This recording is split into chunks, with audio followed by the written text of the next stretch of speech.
Oh my goodness, I've got a really crazy story for you today. So, this is the story of Leslie Wilfred. In 2007, Leslie married Chris Wilfred, and they both had children from previous marriages. Leslie had 4 kids, and Chris had 1 son. So, Leslie's kids had a lot of different medical problems. Her eldest son, who was 13, had had his gallbladder removed previously due to severe vomiting, and he was actually on a waiting list to get a liver transplant, which Chris was hoping to be able to donate to his stepson. She had a daughter who was 11 and a daughter who was 9, and the 9-year-old had terminal cancer. She was, regularly receiving chemo, and the community really got together to help donate. They had, those donation cans or boxes in all the local stores. And she also had a 7-year-old son. And Chris had a 10-year-old son who was also very difficult. According to Chris and Leslie, he had a lot of behavior issues. He was really prone to these extremely violent outbursts. So he was kept separate from the other kids. He often wasn't seen out in the community, when they went out as a family. And in 2008, Leslie found out that she was pregnant, and she was actually pregnant with twins. In October of 2008, they called the police, and the police came to their home because they said that Chris's son was threatening the whole family and was extremely violent. He had a knife and he was threatening everybody. So obviously the police showed up. Due to this event, CPS became involved with the family and met regularly with Leslie to talk about Chris's son and his behavior. On November the 10th, Leslie was rushed to the hospital, and she actually had to deliver her twins despite the fact that she was only 5 months along. So they each, according to Leslie, each baby took 1 breath and then they passed away. Leslie called Chris to fill him in on what had happened and to let her family know as well. And the hospital had actually cremated the baby's remains. A funeral was held for the twins on November the 13th at a church. And, she had each urn was this little teddy bear shaped urn.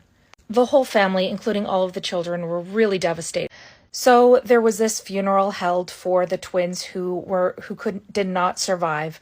And during the funeral, Leslie had written out a letter as if it was from the point of view of the babies, called A Letter to Our Daddy. And it was just so sad. All of the children were really upset. They had been looking forward, obviously, to these 2 little siblings that they were going to have. Chris's son was not allowed to be at the funeral.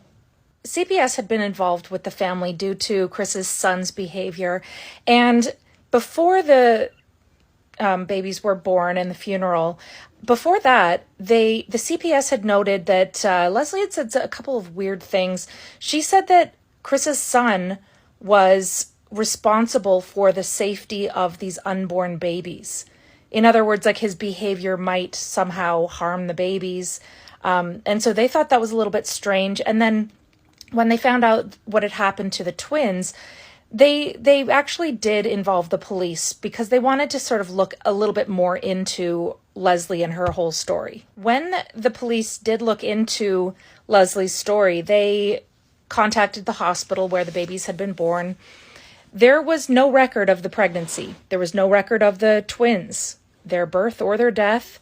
There was no record of the name of the doctor that she said that she had.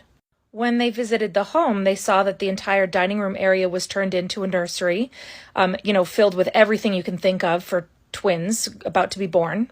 And when they looked on her computer history, they noticed that 5 days prior to the babies being born, she had ordered these teddy bear urns. Turns out that Leslie could not even get pregnant. She had never been pregnant. She had fooled everybody, including Chris. She had had her tubes tied previously, prior to them even getting married, so she just made it up. It was a full lie. The officers further searched the home. They found some disturbing things. The most disturbing thing was the police found this 2-foot by 2-foot wooden box that was screwed into the walls and the floor of a cupboard. Inside was a pillow and a blanket and some writing inside of the box and some straps. And when asked about it, Leslie said, oh, that was for some animal that they had. It turns out it was for Chris's son to sleep in, to protect the rest of the family. And the lies don't end there. Obviously, when they found out that the pregnancy was all fabricated, Chris's son was evaluated, and it turns out that the only thing he was suffering from was PTSD from their abuse.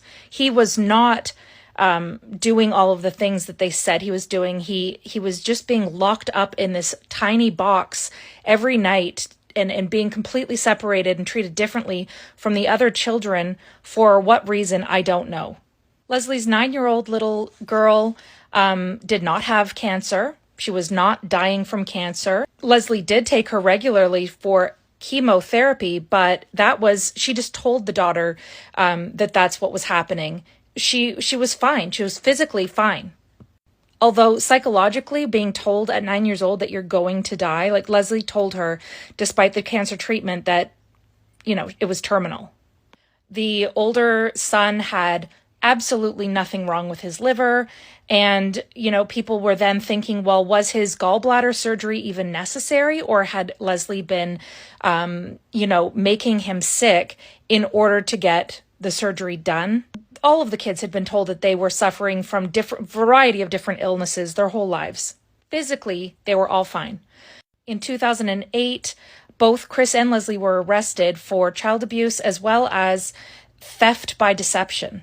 Leslie was evaluated psychologically to see what her problem was, and it turns out she has, Munchausen as well as Munchausen by proxy. In 2011, Leslie was sentenced to 8 years in prison and then 30 years probation, where she was told that she wasn't allowed to contact her children unless she had specific permission by the court. She also had to repay some of the donations and other fees connected with her lies. Since Chris apparently had absolutely no idea, he was completely one of the people who was fooled by Leslie. He was charged with 1 count of cruelty towards his son. So now Leslie is out and living her life.